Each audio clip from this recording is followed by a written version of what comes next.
I think this afternoon is my greatest opportunity to emphasize more about our complaint, the Subanon complaint docketed to the UN CERD sometime in 2007, something like that.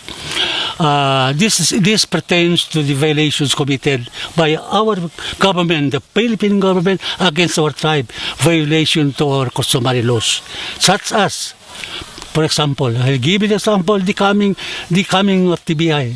TBI is a mining company from, I think, from Canada. They are foreigners.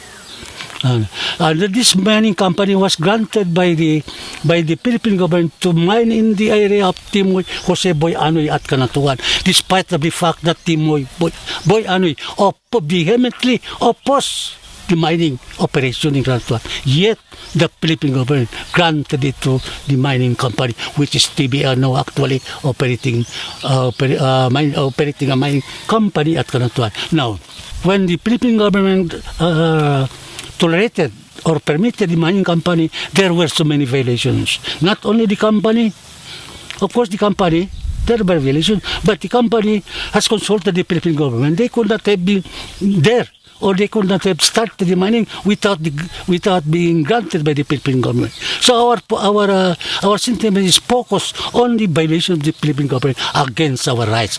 Because when there was a consultation, I remember there was a consultation, but the consultation not even understood by our people, because it has not been followed. Because accordingly, the consultation, whenever there is consultation, they must have to be made understood by the people in general. There was no process as that. Yet during that preliminary consultation, Timuay Boy Anoy and his Big Bogolalan vehemently opposed the mining to come in or to start. Yet, the Philippine government granted it. Until there were so many violations committed against the people, the Subanon people of Canatuan, the Subanon community of Timuay Boy Anoy. Now, we have so many reasons why we don't want to withdraw or to stop the complaint docketed in the United Nations CERD, UN CERD, in Geneva. Because to us, the violation committed by the Philippine government is a grave violation according to our people. It is not only a violation committed by the Subanon individual, but it is the Subanon tribe as a whole. So we don't want that these violations or the action of the Philippine government for not recognizing the rights of the Subanon indigenous peoples of this peninsula. We don't want this thing will happen in the future, much more to our own generation, because we actually were the community of Timuay Boy Anoy and Canatuan they were the victims of so many violations. There were so many threats in the past, and human rights violations, we can call that human rights violations, but there was no action or there was no proper action of the Philippine government to help the Subanon people of Canatuan. For example, I give you one example. When there was when the mining company's exploration started in Canatuan, the Subanon community picketed the mining. What happened? They were arrested by the PNP, Philippine government, Philippine National Police. See, our own government arrested our own people who opposed this mining. That is, to us, that is violations. We cannot tolerate it. That is our ancestral domain is our own home. It's our own house. So we cannot tolerate that somebody will prevent us or to go against our will. We have the full control of our ancestral domain. Yet that particular that particular rights has been denied to us by our own Philippine government. Not only that, another example, when the Subanon community filed for the conciliation of the permit by MPSA of Canatuan, it was filed at the DNR office, particularly at the MGB, sometime in 2006, 2004, yes, 2004. And that case was properly filed at the office of the DNR, and the DNR has turned it over to the office of the MGB, but until this time there was no action. We filed a case for the conciliation of the MPSA of TBI, but the government did not mind our complaint. We were treated as not belonging to the Philippines as Filipino citizens. We are very much discriminated in our own terms, in our own words. We are very much discriminated by our own government. So we don't like that. We want to be treated equally with other Filipinos.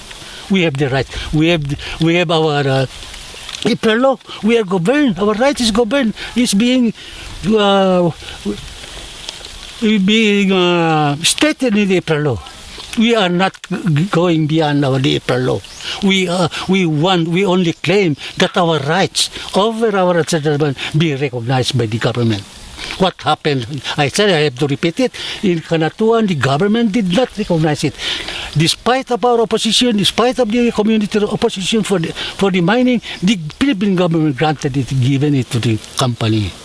Until such time that our ancestral domain, our sacred mountain was finally destroyed in Canatuan.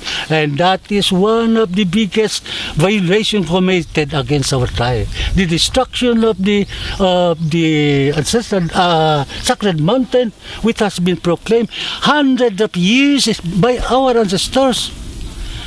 Now it is totally destructed, totally destroyed by mining. The government did not recognize that. That is one of the biggest sentiments of our Subanon tribe against our own Philippine government. And they, until now, they did not show any signs of letting us know that they accepted their mistakes. No signs of accepting the mistakes that they have committed against our tribe. So we don't want to withdraw this case. We don't want to withdraw this case because we don't want that this, what happened to us, will again happen to our next generation. That is our the present stand against in favor of our complaint to the CERD, UN CERD, against the Philippine government. We want the Philippine government to show themselves that they accepted their mistakes. Not many times we invited the government agents to come with us and talk, but they don't mind. They did not. The agent did not. I am not referring the whole structure of the Philippine government, but the agencies of the government did not respect the NCIP particularly. When there were violations committed by the TBI, we invited NCIP to come over and we give them all the copies of the violations that have been committed, but no action committed in favor of us. So these things, to us, we cannot just fold our hands. We want this thing to be stopped, not only this present generations, but even for the future generations of the Subanon people throughout the country, and not only the Subanon people, including other IPs in the whole world. That these things, we know that is a violation for the Subanon, for the indigenous peoples. So that is our point there. We never withdraw. I repeat, we never withdraw our complaint lodged to the UN CERD on the violations committed, because those violations to us cannot be absorbed by our people. So these things, we want the Philippine government to accept, make it in black and white, that they will not do this thing. They have to respect our rights and never do it again. Not only during the present time, but I said even in the future generation. Thank you very much.